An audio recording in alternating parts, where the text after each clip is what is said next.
गावठी हातबट्टीची दारू करणाऱ्या इसमावर छापा घालून त्यास अटक करून गावठी दारूची भट्टी उद्ध्वस्त करण्यास पेल्हार गुन्हे प्रकटीकरण शाखेला यश.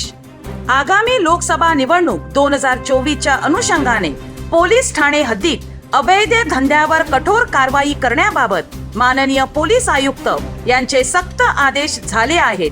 त्या अनुषंगाने पेल्हार पोलीस ठाणे हद्दीत डोंगरावर, झाडाझुडपात, बिलालपाडा, संतोष भवन, नालासोपारा पूर्व, तालुका वसई, जिल्हा पालघर येथे अवैधरित्या गावठी दारू तयार केली जात असल्याबाबत गुप्त बातमीदारामार्फत खात्रीशीर माहिती प्राप्त झाली होती.